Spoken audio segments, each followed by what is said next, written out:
கடவுள் டிவி நேயர்களுக்கு அன்பான வணக்கம். ஆன்மீக அன்பர்கள் உங்கள் அனைவருக்கும் விநாயகர் சதுர்த்தி நல்வாழ்த்துக்கள். முழு முதற் கடவுள் விநாயகனை பற்றி அவருடைய பெருமைகளை பற்றி இன்று நாம் தெரிந்து கொள்ள இருக்கின்றோம்.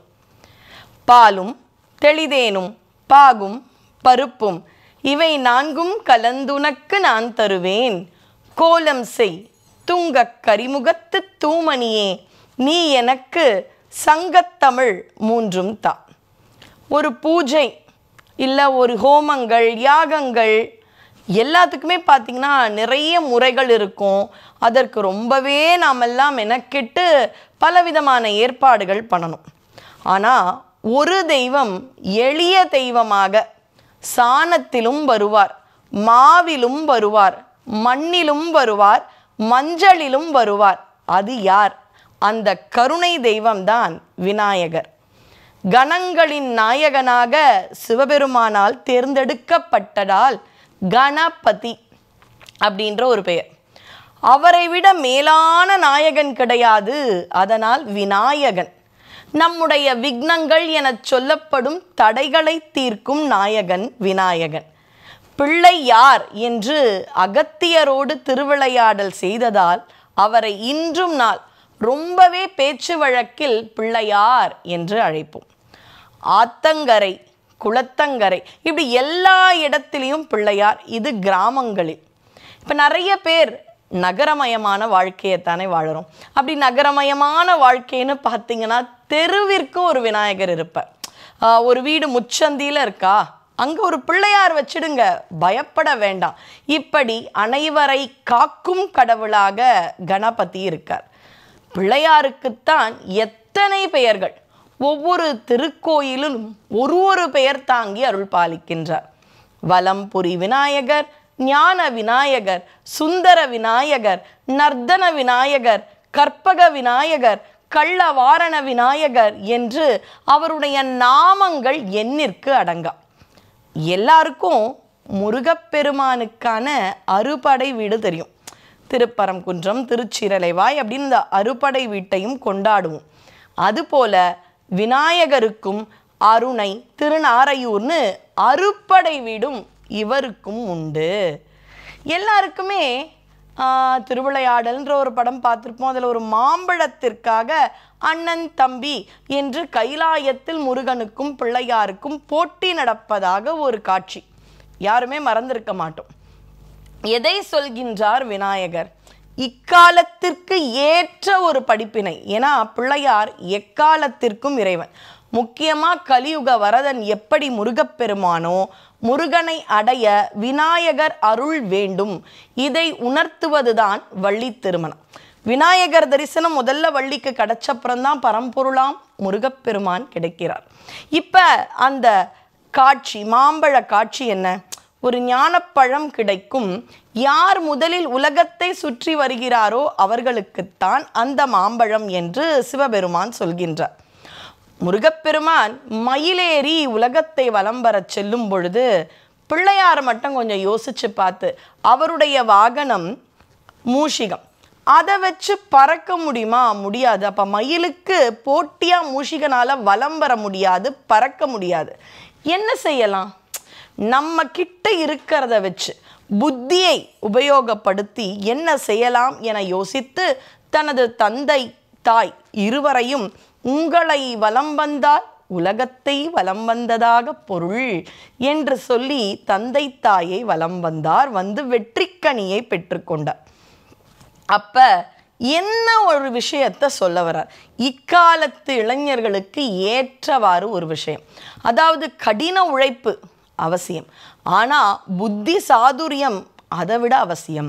இன்னைக்கு பாருங்களேன், கடின உழைப்பு, உழைக்கும் உழைப்பாளிகளுடைய ஊதியத்தை விட இன்னைக்கு மென்பொருள் பொறியாளர் அப்படின்னு சொல்லக்கூடிய சாஃப்ட்வேர் இன்ஜினியர்னு தன்னுடைய புத்தி கூர்மையால் வேலை செய்பவர்களுடைய ஊதியம் பார்த்திங்கன்னா அதிகமாக இருக்கும். அப்போ நாம் நம்முடைய புத்தியால் எதையும் யோசித்து கொஞ்சம் வித்தியாசமாக செய்தோம் என்றால் அதில் வெற்றி நிச்சயம் என்ற மாபெரும் உண்மையை நமக்கு சொல்லி கொடுத்தது விநாயகப் பெருமான். இது எப்படிங்க உலகத்தை சுத்திவானா அம்மா அப்பாவை சுத்திட்டு பழம் வாங்கிடலாமா?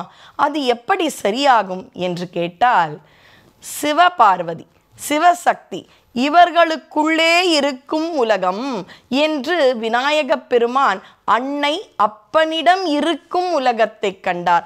அவர்களுக்குள்தான் உலகமே இயங்குகிறது என்ற பேருண்மையை, தத்துவத்தை புரிந்து அவர்களை வலம் வந்தார். அப்ப முருகப்பெருமான் போனது தவறா? அல்ல அல்ல. முருகப்பெருமான் உலகத்தை வலம் வந்தார் என்றால் எல்லா ஜீவராசிகளுக்குள்ளும் இருக்கும் சிவசக்தியை தரிசித்தார். பிள்ளையார் என்ன பண்ணார்? சிவசக்திக்குள்ள இருக்கிற உலகத்தை பார்த்து அவர்களை வலம் வந்தார். முருகப்பெருமான் உலக உயிர்களில் இருக்கும் சிவசக்திகளை தரிசனம் செய்து உலகத்தை வலம் வந்தார். இதுல விநாயகப் பெருமானை ரொம்ப அழகா சொல்லுவார், ஞான கொழுந்து என்று ஒரு அருளாளர். ஞான பழம் யாரு? முருகப்பெருமான். பழம் நீயப்பா, ஞான பழம் நீயப்பா என்ற பாடல் நமக்கு என்றும் அப்படியே முருக பக்தர்களுக்கு ஒலித்து கொண்டே இருக்கும். அப்ப ஞான பழம் முதல் நிலையில் எப்படி இருக்கும்? கொழுந்தாதானே இருக்கும். அப்ப விநாயகரை ஞான கொழுந்து என்று போற்றுகிறார்கள். அப்ப பக்தியில் நாம் எப்படி இருப்போம்? முதல்ல பக்திக்கு ஆரம்பிக்கும் பொழுதே முக்தி வேணும்னு போயிடுவோமா? முதல்ல கோயிலுக்கு போக ஆரம்பிப்போம். நமக்கான உலகியல் தேவைகள், திருமணம், குழந்தை, வேலை, பதவி, இது மாதிரி சின்ன சின்ன விஷயங்களுக்குத்தான் வேண்ட ஆரம்பிப்போம். சுவாமி தருவார். தர தர தர ஒரு வயதிற்கு பிறகு நாம் கேட்ட எதுவுமே பெரிய விஷயம் அல்ல, பரமானந்தம், முக்தி, இதுதான் உன்னோட இரண்டர கலக்கணம், அதுதான் பேரின்பம் என்ற நம்முடைய பக்தி நம்முடைய தேவையை மாற்றும். அப்ப பக்தியில ஆரம்ப நிலையில் கொழுந்தாக இருக்கும் நாம் பக்தியில் முதிர்ச்சி பெற்றால் நாம் பழமாக மாறிவிடுவோம். இதை எப்படி உணர்த்துகிறது சிவக்குடும்பம்? பிள்ளையார முதல்ல வழிபாடு செய்ய துவங்குங்கள். ஞான கொழுந்தா இருக்கக்கூடிய பக்தி வாழ்நாளில் அந்த பக்தி முற்றி முதிர்ச்சி பெற்று முருகப்பெருமானை வணங்க வரும் பொழுது அது ஞான பழமாக உங்களுடைய பக்தியும் உங்களுடைய ஆன்மாவும் முதிர்ச்சி பெற்றுவிடும். அப்ப முதல்ல நீங்க பிள்ளையாரை வணங்க துவங்குங்கள். அதனாலதான் குழந்தைகளுக்கு கூட மிக பிடித்த கடவுள் கதாபாத்திரம்னு பார்த்தீங்கன்னா பிள்ளையார் தான். Lord Ganesha, my friend Ganesha அப்படின்னு குழந்தைகளுக்கான படமாக விநாயக பெருமானின் படங்கள் வரும். குழந்தைகளுக்கு பொதுவாகவே யானை ரொம்ப பிடிக்கும். அந்த யானை முகத்தழகனாக இருக்கும் விநாயகரை பிடிக்காதா? கண்டிப்பாக பிடிக்கும். அடுத்தது விநாயகர் சதுர்த்தி. பூமி தான் சாமி, சாமி தான் பூமி இப்படின்ற மாபெரும் தத்துவத்தை உணர்த்துவதுதான் விநாயகர் சதுர்த்தி. பொதுவாக மாத சதுர்த்திகளே அத்தனை பலனை கொடுக்கும். ஏதாவது ஒரு விஷயம் கை கிட்ட வந்திருக்கும், கிடைச்சிடும் நினைப்போம், ஆனால் அது கை நழுவி போய்விடும். அப்படி இருக்கும் தடைகளை தகர்க்கும் நாயகன் நம்முடைய கணபதி. அப்ப ஒரு சதுர்த்தி வழிபாடும் மிக மிக சிறப்பு என்றால் அதிலும் இந்த விநாயகர் சதுர்த்தி என்பது எல்லார் இல்லங்களிலும் வழிபாடு செய்யக்கூடிய மிக முக்கியமான அற்புதமான திருநாள். அருணகிரிநாதர் தன்னுடைய திருப்புகழ பிள்ளையாரை சமர்த்தன் என சொல்லி நிறைய நிவேதனங்களை சொல்லியிருக்கின்றார். அவ்வளவு முடியலனாலும் எளிமையா ஒரு சுண்டல், மோதகம், பழங்கள் என்று அன்போடு ஏதேனும் ஒன்றை கொடுத்தாலும் ஏற்றுக்கொள்ளும் பரம கருணாகரன் தான் நம்முடைய விநாயகப் பெருமான்.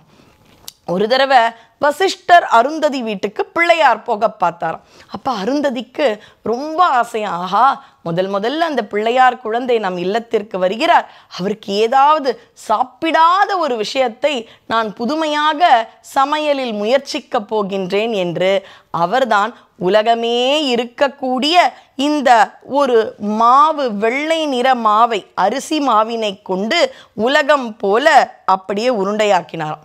அந்த உலகத்தில் நடுவில் இருக்கும் தித்திப்பாக இருப்பது விநாயகர் அருள் என்பதை உணர்த்துவதற்காக பூரணம் என்ற ஒரு தித்திப்பை அந்த அரிசி மாவில் உள்ளே வைத்து வேக வைத்து கொடுத்தாராம். அது விநாயகர் தத்துவம். உலகமே பிள்ளையார்னா உலகம்தான் இதுனா அதுக்குள்ள இருக்க அவருடைய கருணை தான் உள்ள இருக்கிற அந்த தித்திப்பு. அப்படி கொடுத்த அந்த அருந்ததி தான் முதலில் விநாயக பெருமானுக்கு கொழுக்கட்டை அப்படின்ற அவருக்கு பிடித்த ஒரு உணவினை கொடுத்தார்.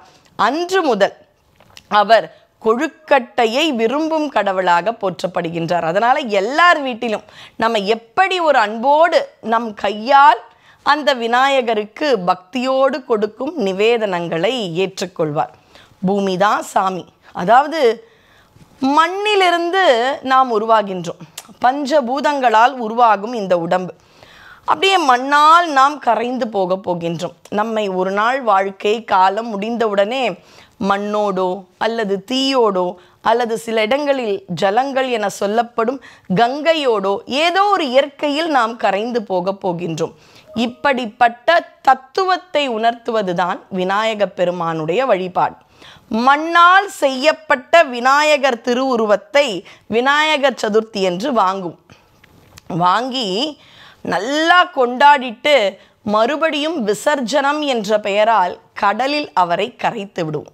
அப்ப மண்ணிலிருந்து வந்தவர் கொண்டாட்டமாக இருந்துவிட்டு மறுபடியும் இயற்கையோடும் மண்ணோடும் கலந்து விட்டார், கரைந்து விட்டார். நம்ம வாழ்க்கையும் அப்படிதானே. மண்ணிலிருந்து வந்தோம், பஞ்சபூதம் கிட்ட இருந்து ஒரு விஷயத்தை கடன் வாங்கி வந்தோம். காற்றிடம் இருந்து மூச்சுக்காற்று, நீரிடம் இருந்து ரத்தம், இப்படி பஞ்சபூதத்திடம் இருந்து கடன் வாங்கி வந்த இந்த உடம்பு கோலாகலமா கொண்டாட்டமா கொஞ்ச நாள் இருக்கு.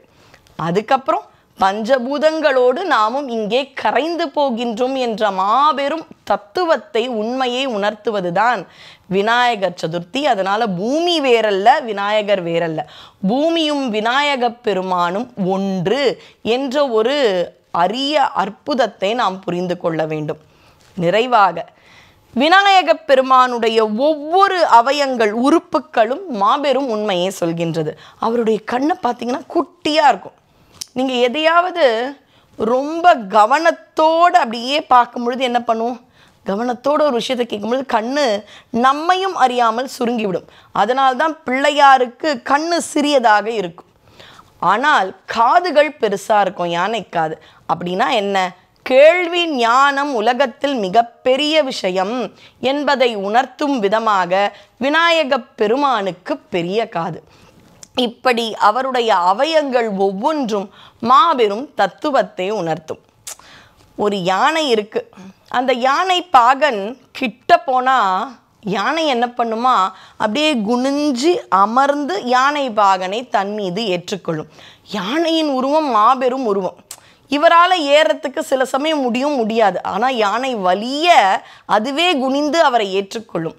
அந்த யானைக்கே இந்த ஒரு தன்மை என்றால், யானை முக கடவுளாம் விநாயகர் அவர் மீது அன்பு வைத்தோம் என்றால் அவரும் குனிந்து நம்மை அவர் மீது ஏற்றிக்கொண்டு ராஜ வாழ்க்கையை அருளுவார். அது மட்டும் அல்ல, யானை தன்னை கட்டிக்கொள்ளும் சங்கிலியை அதுவே எடுத்துக்கொண்டு போய் பாகனிடம் கொடுக்கும்.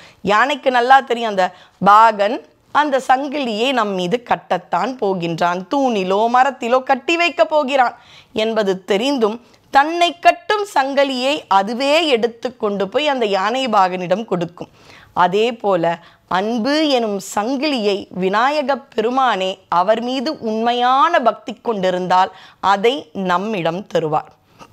சரிங்க, இந்த காலத்தில் நவகிரக தோஷம், குறிப்பாக கேதுவின் தோஷத்திற்கு விநாயகர் வழிபாடு என்பது மேன்மையை தரும் என்கிறார்களே, உண்மையா? விநாயகருக்கு அரவம் என்னும் பாம்பு ஒட்டியானம்.